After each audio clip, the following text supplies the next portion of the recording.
Di zaman dahulu, di wilayah yang sekarang bernama Bandung, berdiri gunung api yang tinggi menjulang hingga 4.000 meter di atas permukaan laut. Gunung api raksasa ini bernama Gunung Sunda. Gunung api purba ini adalah cikal bakal komplek Gunung Tangkuban Perahu sekarang.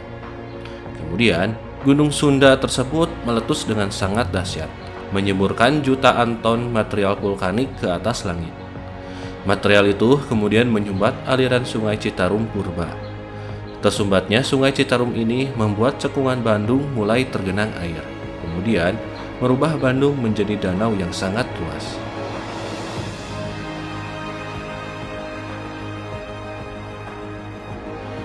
Di bekas letusan Gunung Sunda tersebut, sekarang berdiri Gunung Tangkuban Perahu dan Gunung Burangrang.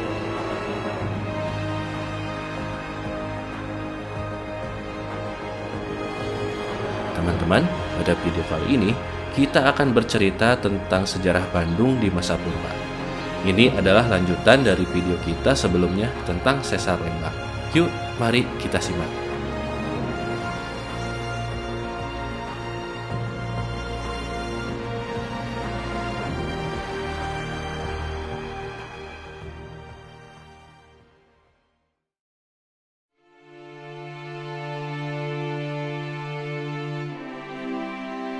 Sebelum Gunung Api Sunda lahir, di tempat yang sama berdiri gunung yang tidak kalah gagah. Gunung itu dinamai Gunung Jayagiri. Diperkirakan, Gunung Jayagiri ini mulai terbentuk sekitar 2 juta tahun yang lalu. Sekitar 500.000 sampai 506.000 tahun yang lalu, Gunung Jayagiri meletus. Letusan ini membentuk kaldera Prasunda.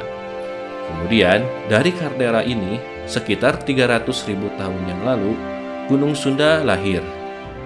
Gunung Sunda ini terus tumbuh, menjulang tinggi.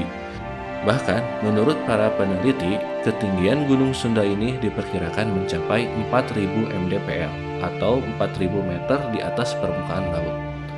Dengan ketinggian itu, Gunung Sunda menjadi salah satu gunung tertinggi yang pernah ada di Pulau Jawa, atau lebih tepatnya tertinggi kedua, karena gunung yang paling tinggi adalah Gunung Tengger Purba, yang menjadi cikal bakal komplek Gunung Bromo sekarang dengan ketinggian sekitar 4.500 mdpl. Kemudian, pada rentang waktu sekitar 210.000 tahun yang lalu hingga 105.000 tahun yang lalu, Gunung Sunda meletus dengan sangat hebat. Letusan yang sangat dahsyat ini memuntahkan berbagai material vulkanik ke atas langit, menyemburkan gas yang sangat tinggi. Magma, lava, batu-batu, serta pasir dari tubuh gunung disemburkan keluar hingga menjulang ke langit. Semburan material vulkanik ini menutupi area hingga radius 200 km dari gunung. Sebagian material vulkanik juga masuk ke atmosfer dan disebarkan ke seluruh dunia. Kemungkinan di fase terakhir letusan Gunung Sunda, materialnya jatuh di sekitar aliran Citarum Purba, di area sekitar Padalarang Utara. Material ini yang menutupi dan membendung aliran Sungai Citarum Purba.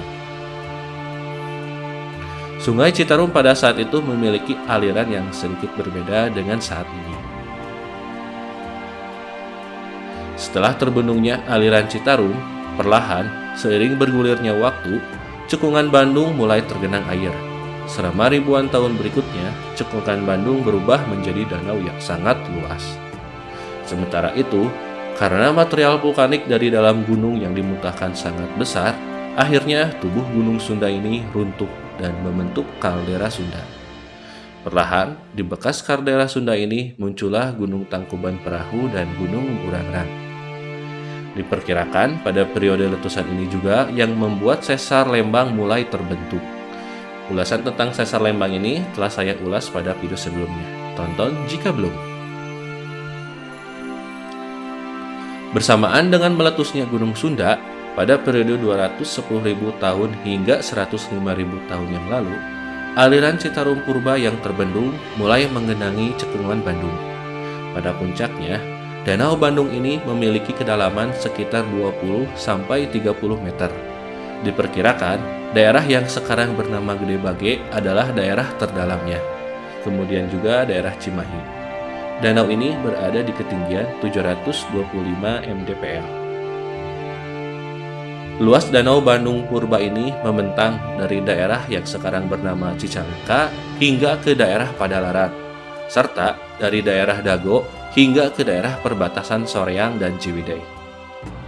Diperkirakan, luas danau ini hampir mencapai 3 kali lipat dari luas Provinsi DKI Jakarta sekarang. Menyusutnya air danau ini diperkirakan terjadi sekitar 16.000 tahun yang lalu akibat adanya gempa bumi dan longsor di antara Curug Cukang-Rahong dan Curug Halimun, sehingga memungkinkan air danau mengalir ke utara dan bertemu dengan aliran sungai Cimeta. Terkurasnya air danau ini kemudian membuat cekungan Bandung menjadi rawa, lalu ribuan tahun kemudian menjadi kering. Setelah Danau Purba bobol, aliran Citarum pun berubah, berbelok mengiris celah bebatuan intrusif di Curug Jompong. Alirannya semakin deras di ruas sungai yang menyempit, membentuk jeram-jeram dan air terjun. Airnya terus menerus ke utara sampai bergabung dengan Cimeta. Pada awalnya, Sang Hyang Tikoro yang berada di Padalarang dianggap menjadi tempat jebolnya Danau Purba Bandung. Tapi belakangan, para ahli menyangkal hal ini. Mungkin di video yang lain kita akan membahas tentang Sang Hyang Tikoro ini.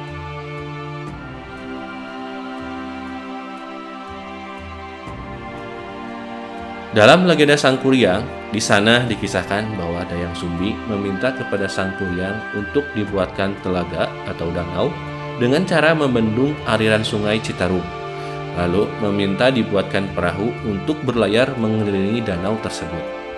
Dayang Sumbi meminta semua itu selesai dalam waktu 1 malam. Dengan bantuan para guriang atau makhluk halus, Sangkuriang hampir berhasil membendung sungai Citarum, lalu menjadikannya danau. Kemudian, Sangkuriang mengambil batang pohon dari pohon yang tumbuh di sebelah timur untuk dijadikannya perahu. Sangkuriang ternyata hampir berhasil melakukan permintaan Dayang Sumbi tersebut.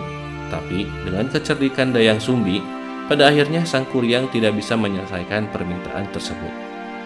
Dengan kemarahannya, Sangkuriang lalu menendang perahunya. Perahu tersebut jatuh dan menangkuk di daerah utara Bandung. Perahu tersebut kemudian menjadi tangkuban perahu. Sisa pohon di sebelah timur itu kemudian berubah menjadi Gunung Bukit Tunggul. Dan telaga atau danau dalam kisah ini dipercayai adalah Danau Purba Bandung. Di puncak kemarahannya, Sangkuriang berhasil menjebol dinding bendungan di sebelah barat. Kelak, lubang tempat jebolnya ini diberi nama Sang Hyang Tikoro.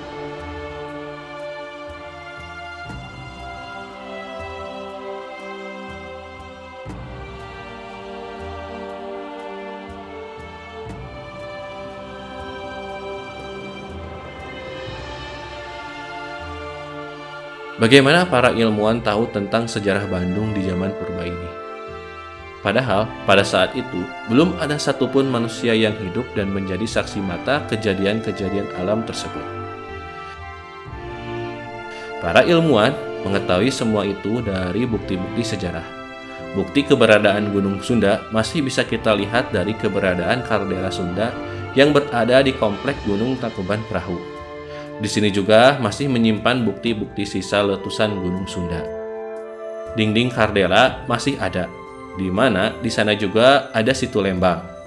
Dipercaya dinding ini adalah punggung dari Gunung Sunda Purba. Dinding kaldera ini masih terlihat mengelilingi komplek Gunung Tangkuban Perahu. Sementara itu, di salah satu sisi Gunung Burangrang tampak reruntuhan sisa letusan. Dipercaya ini adalah letusan fase terakhir yang menjadi penyebab terbendungnya sungai Citarum. Sementara itu, bukti keberadaan Danau Purba Bandung ini bisa dibuktikan dengan banyaknya ditemukan fosil-fosil hewan perairan yang diperkirakan hidup pada periode 260.000 tahun sampai 105.000 tahun yang lalu.